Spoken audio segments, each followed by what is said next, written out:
Hello guys! So masaya si Mami Tis kasi nagpa-check up ako nung Tuesday. Nagpa-general check up ako, nagpakuha ako ng nagpa-laboratory ako, nagpa-x-ray ako at saka ECG. So good news guys kasi ngayon nakuha ko na yung result.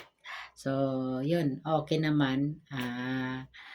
Normal naman yung aking ECG, walang problema. Tapos yung aking x-ray din, walang problema. Tapos yung laboratory ko, yun nga lang, medyo mataas yung aking uric acid, cholesterol, at saka yung sugar. So, ayun, nilista naman ako ni Doc for good 2 months yung aking iinumin, no?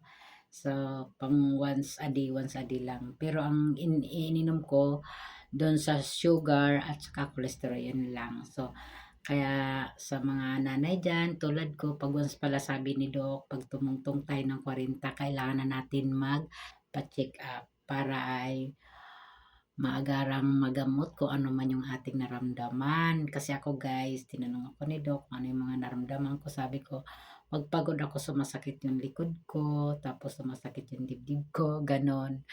Pero yung pala yun dahil sa tumaas yung ating sugar at saka yung ating cholesterol. Pero yung sugar ko guys, tutuusin okay lang naman yun. Pero papasok pa lang siya. Papasok siya doon sa pagiging mataas niya. Kaya ang ginawa ni Doc para hindi siya maano, resetahan niya ako. Tapos kailangan ko rin daw na magbawas-bawas ng mga yung mga alam niyo na yung kanin, yan.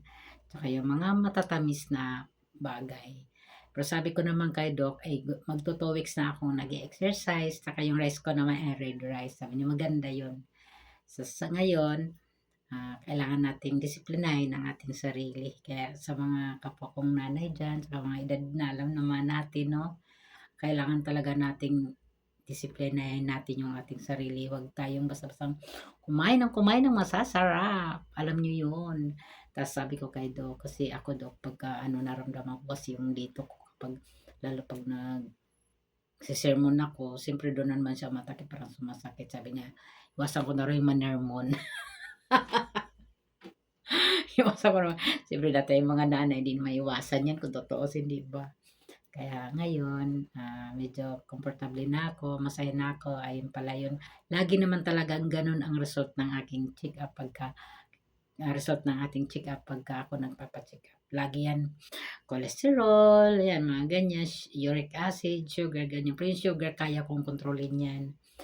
Mantika, yun talaga, di maiwasan yan. Pero kung kakayanin ko kasi gusto ko pa na alam naman natin, gusto pa nating dito, marami pa tayong kailangan dito sa ating tinatatayuan sa lupang ito kaya kailangan nating maging malusog, ayun. Kailangan nating disiplinahin natin sarili. Ngayon alam ko na kaya okay na ako, wala na akong pangamba. Alam ko na yung mga dapat kong iwasan, ayan. Kasi dati guys, ano talaga ng likod ko, masakit kaya nangamba ko kaya ikaw general check up, kailangan ko ng x-ray. Pero okay naman, normal. TCG ko normal. Kaya lang laboratory ko siyempre, naman daw, pa lang siya, tataas pa lang yung aking sugar pero hinarangan na ni Doc. Nagresita siya sa akin. Pati yung aking cholesterol. So, kaya naman. Kaya ngayon, alam niyo guys, magto 2 weeks na ako nag-exercise. Kaya medyo, yan, tinan nyo guys, medyo lumiit na yung ating, kaya sabi nga ni Doc, papayat ka niyan. Sabi ko, okay lang Doc kasi mag 2 weeks na rin ako nag-exercise. Tapos mag 2 weeks na rin ako nag-red rice. Yan, brown rice, yan. Kaya okay lang yan. Kaya tinan mo nyo guys, naglabasa na ang ating mga dyan. Okay lang yan kasi masaya naman ako sa aking ginagawa para din yan sa akin sarili, sa ating kalusugan. So ngayon guys, nakita ko lang sa inyo na okay na ang ating result. So masaya na ako. Dati kasi parang lagi ako na nag-iisip, nag-i-stress. Na-stress talaga ako sa sarili ko. Kaya ngayon, kaya continue ako guys, nagsasayaw, nag fitness exercise ba. Every day yan, every 30 minutes yan ang ginagawa ko. Yung nakita niyo ako nagsasayaw, first ko yung unang-unang pag-exercise ko pala yung araw na yun. Magto 2 weeks na yun, di ba? Di lang ako nag-video ulit. Kaya ngayon meron akong video diyan pero gusto kong i-upload yun pero kailangan kasi doon na ma ano ko yun, ma-voice over ko lang yun kasi mahirap kasi gumamit tayo ng mga music, mahirap na baka copyright tayo. So yun guys, ang saya-saya ko ngayon kasi pero yun nga lang guys, siyempre kailangan talaga natin magbitaw ng medyo may kalakihan dahil kailangan talaga natin malaman kung ano yung sakit natin kasi gusto ko talaga guys yung di ako na tatagal sa pag-aantay. Gusto ko talaga dun sa madaling malaman ko yung ano ko. Madaling malaman yung result, no? Kaya, pasensya na kung ano, di ako doon nagpapacheck sa mga, mahirap kasi pag marami dahil, ayun na nga, matagal tayo doon sa mga maraming, ano, nagpapacheck up. Kaya gusto ko sa madali ang gusto ko malaman kaagad, di baling gumastos ka, basta alam mo kaagad yung resulta. So, yun. God bless.